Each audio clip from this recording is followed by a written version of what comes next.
हाय, hello, जयसु। कैसे हैं आप सब? उम्मीद है कि बहुत अच्छे हैं और मैं भी अच्छी हूँ फ्रेंड्स।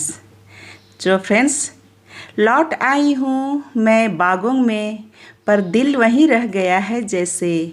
उन हसीन मुलाकातों का सफ़र, वो मंजर पीछे छूट गया, बस रह गई हैं खूबसूरत यादें। मिट्टी की यह खुशबू, पौधों की हरियाली और सुबह की सुनहरी धूप की किरण अब अपनों की याद दिलाती है। हर एक पौधे को सींचती हूँ, सहलाती हूँ, ऐसे लगता है जैसे बिछुड़न से मिले घाव पर लगाती हूँ मरहम जैसे। लौट आई हूँ बागों में, पर दिल वहीं रह गया जैसे। अपनों की हंसी, वो ठहाके, नाच गान और बाजे, वो प्यारे नज़ारे, काम में डूबी हूँ मगर मन अब भी है वहाँ जहाँ रिश्तों की गर्माहट जैसा सुकून और कहाँ। लौट आई हूँ बागों में, पर दिल वहीं रह गया जैसे। फ्रेंड्स, तो आ गई हूँ मैं वापस लातेहार छुट्टियाँ बिता करके, पर मन यहाँ बिल्कुल नहीं लग रहा। बार बार ध्यान जाती है, अपनों की याद आती है, वो मुलाकातें, वो नाच गान, वो एक के बाद एक रस्में जो निभाए ना फ्रेंड्स, वो कमाल का फ्रेंड्स था। हम सबों ने ईश्वर की असीम प्रेम और आशीष का अनुभव किया फ्रेंड्स। गजब का माहौल था वहाँ, सभी ने कुछ अलग महसूस किया। शादी का प्रोग्राम बहुत अच्छा रहा, शानदार रहा, लेकिन जो प्रभु की आशीष थी ना, वो कमाल की थी। क्योंकि मेरे माँ बाप बूढ़े हो चले हैं। मेरे पिताजी 76 के हो गए और मेरी मम्मी तो 70 की हो ही गई होगी, लेकिन उन्होंने अपने बेटे के लिए बहुत सारी तैयारियां कर रखी थी। फ्रेंड्स, आप लोगों को तो पता ही है ना कि मेरी मम्मी एक बेहतरीन कलाकार है, सिलाई करती है। इतना हुनर उसका में भरा हुआ है ना। वो सिलाई करने में माहिर है, वो लिखाई पढ़ाई में माहिर है, वो खेती बाड़ी भी कमाल का करती है। जंगल से लकड़ी लेके आएगी, वो घर के पुराने कपड़े सिलेगी और इतना अच्छा से सब कुछ जानती है ना। शादी के पहले वो तैयारी करके रखी थी, बहुत उत्साहित थी कि मैं अपने बेटे का शादी कर रही हूँ। तो मम्मी ना 3 चीज़ बनाई थी। चटाई एक होता है, वो हर कोई चटाई बनाते हैं, लेकिन मम्मी ना 2 तरह से चटाई बनाई थी। एक खजूर का चटाई बनाई थी और मुझे लगता है कि बेंत का बनाई थी। और वो ना अपने बचपन में उसके चाचा ने सिखाया था और उसी से बनाई थी। फिर मम्मी बनाई थी ना नेठो, 1 दर्जन नेठो बनाई होगी। मैं वीडियो में आप लोग को दिखाई थी कि कितना प्यारा प्यारा खजूर का नेठो बीनी थी मेरी मम्मी अपनी बहू के लिए, कि वो कुएं से पानी भरने जाएगी तो लोग भी साथ में जाएंगे बोल करके। और फिर एक यूनिक चीज़ बनाई थी मम्मी, वो बनाई थी पंखा, जिसको बोलते हैं बेनवा और बेना भी बोलते हैं।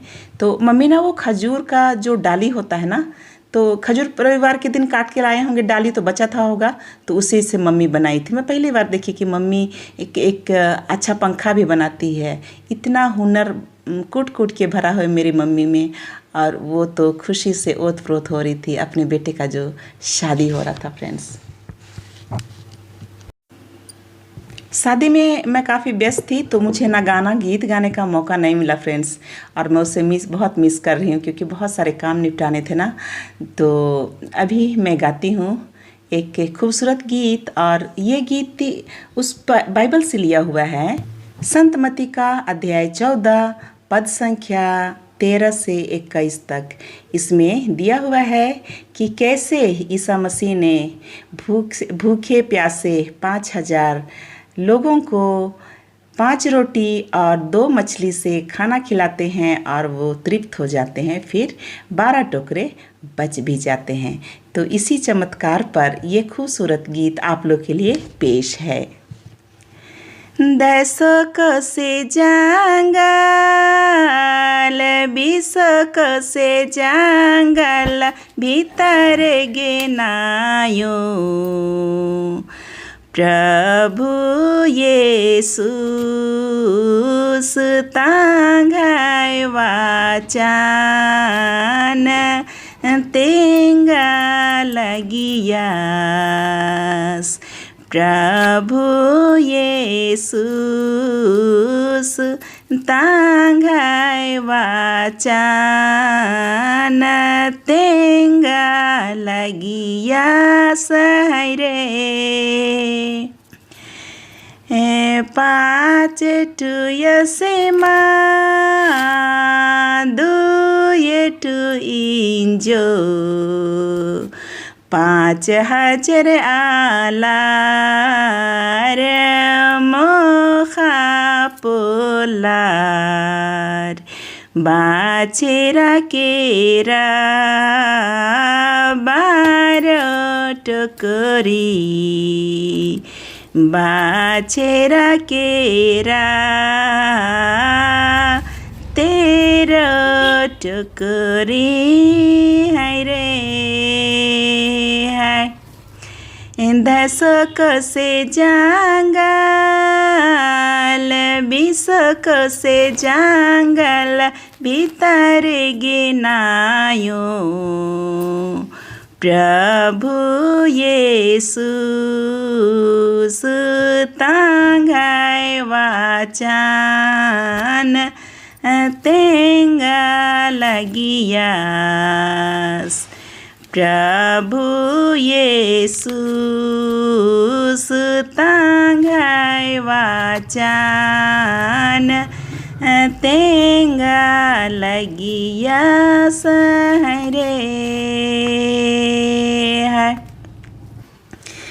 हरे हरियर बेनावा जे सीते गाथल बेनावा रवदे गाथल बेनावा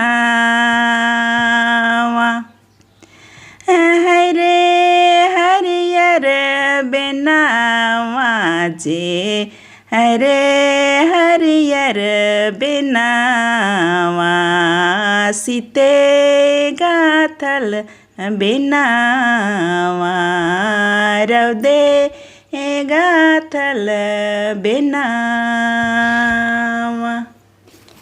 सया बेनवाला ये गेलै कवना चला रे सीते गाथल बिना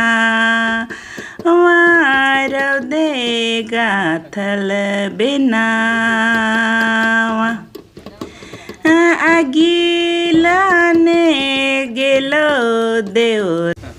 देवरा देखालो मैं बिना सीते गाथल बिना